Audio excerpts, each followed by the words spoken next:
अरे वो चमर उठ उठ यहाँ से। तेरी हिम्मत कैसी हुई स्वामी जी के पास आने की? चल निकल निकल यहाँ।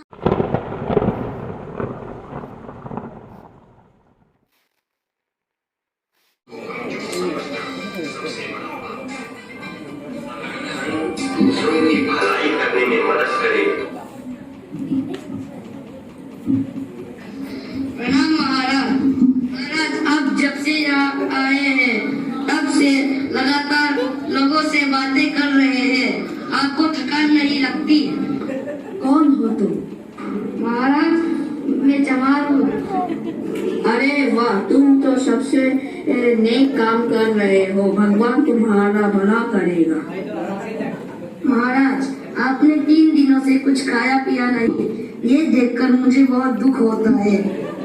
तो तुम मुझे खाना दोगे? महाराज मेरा मन तो यही चाहता है, लेकिन मैं अपने घर की बनाई हुई रोटी आपको कैसे दूं? यदि आपकी आज्ञा हो तो मैं आटा डालने आता हूँ। नहीं नहीं नहीं, तुम अपने घर की बनाई रोटी ही मुझे दोगे, मैं वही खाऊंगा। महाराज मैं चमार हूँ, आप मेरी घर की बनाई रोटी खाएंगे?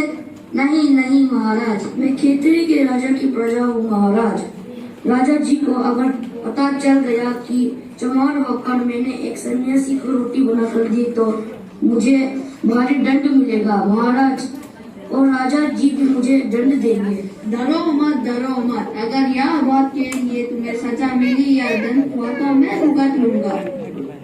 नहीं नहीं महाराज, अगर यहाँ किसी ने आते जाते आपको मेरा खाना खाते हुए देख लिया तो आपकी बुराई होगी और आपके साथ कोई बात भी नहीं करेगा। यह तो अच्छा है, मुझे बोलने की आवश्यकता नहीं रहेगी और मैं थोड़ा आराम भी कर लूंगा। तुम तो मुझे खाना दो बस। अरे भाई आओ मेरे साथ बैठो, हम साथ ही खाना खाएंगे। घबराओ मत, मेरे लिए तुम मेरे भगवान के भेजे हुए दूत हो। मेरे साथ बैठो, तुम भी मेरे साथ ही खाना खाओ। चलो भाई शुरू हो जाओ। महाराज आज सचमुच महान है। आज तक मेरे साथ किसी ने इतनी अच्छी तरीके से बात नहीं की। महाराज आप सचमुच महान है। बस भाई बस, जो दूसरों की भलाई सोचता है वही सबसे महान है, और इस तरह तुम मुझसे भी महान हो, ये याद रखना। महाराज मैं आपके दर्शन करके धन्य हो गया।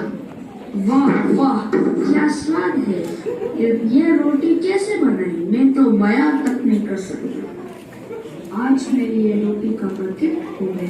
सच पूछो तो कितने समय से मैंने इतना अच्छा खाना नहीं खाया। तुमने तो मेरी माता जी की याद दिलाई दी। मैं सच्चे दिल से तुम्हारे लिए भगवान से प्रार्थना करूंगा। अरे वो चमर उठ यहाँ से। तेरी हिम्मत कैसी हुई स्वामी जी के पास आने की? चल निकल यहाँ से। अरे रुको, ये क्या कर रहे हो? मत छुओ उसे। प्रिंस स्वामी जी क्या आपने एक चमर के हाथों का छुआ हुआ खाना खाया? पहले तो तमीज से बात करना सीखो। पहले तो ये एक इंसान है और उसके हाथ का छुआ ही नहीं बनाया हुआ खाना खाया है, तो क्या हुआ? स्वामी जी ये आप जानबूझकर कैसे खा सकते हैं? क्यों नहीं, तुम सब लोगों ने तो मुझे लगातार दिन और रातों से बुलवाया, मेरे साथ धर्म चर्चा की, बहुत कुछ प्राप्त कर लिया, आपके सभी प्रश्नों का समाधान किया, लेकिन मैं कुछ खाया कि नहीं, मैंने कुछ पिया कि नहीं, इसकी किसी ने खोज खबर की? मैं इंसान हूँ भाई, मुझे जीने के लिए दाल रोटी चाहिए, समझे? हमें बताया होता हम आपके भोजन का प्रबंध करते। क्यों? हाँ क्यों बताओ? मैंने तो भिखिया मांगना छोड़ दिया है और मैंने इसको भी नहीं बताया था। लेकिन वो मेरी भूख और प्यास नहीं देख सका और उसके दिल में दया आई जो मुझे अपने हिस्से का खाना दिया। आज उसने जो इंसानियत दिखाई है ना, वह आपसे भी बड़ा हो गया है। सुन लीजिए।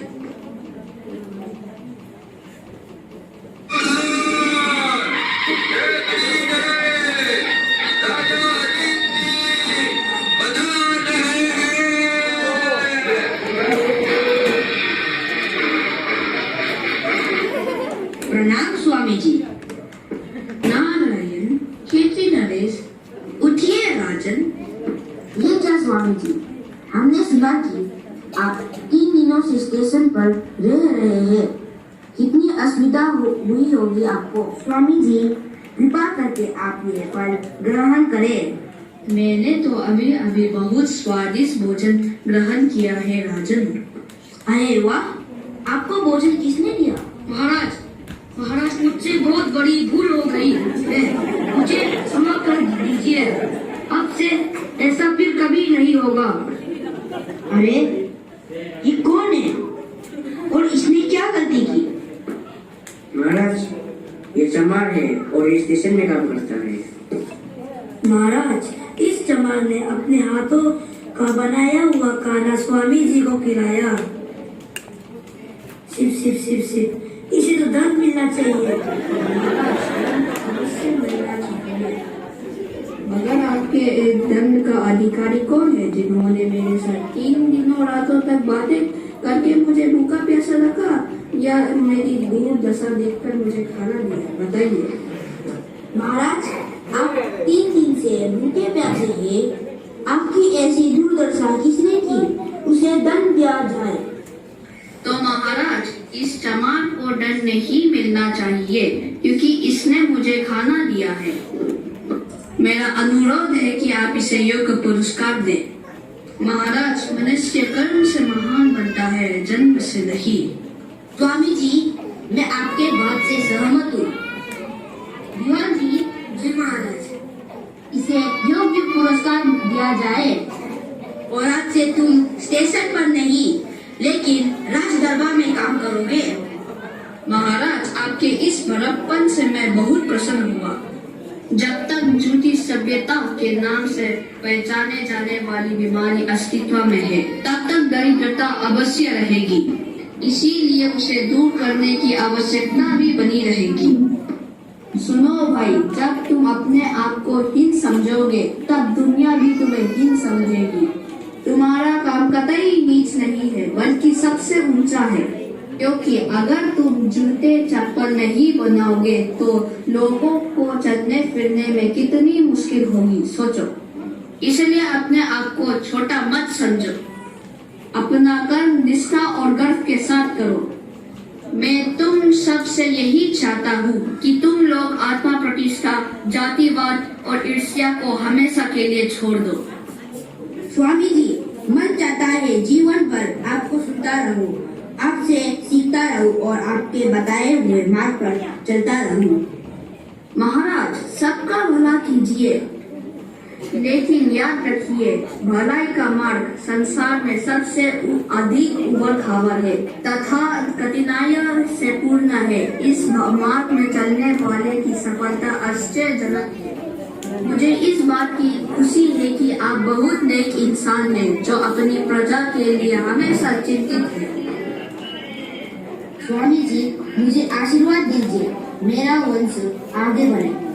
मेरा आशीर्वाद हमेशा आपके साथ है और भगवान से प्रार्थना करता हूँ कि आपके यहाँ आपके जैसा ही धर्मपरायण पुत्र अवतरित हो। महाराज की जय।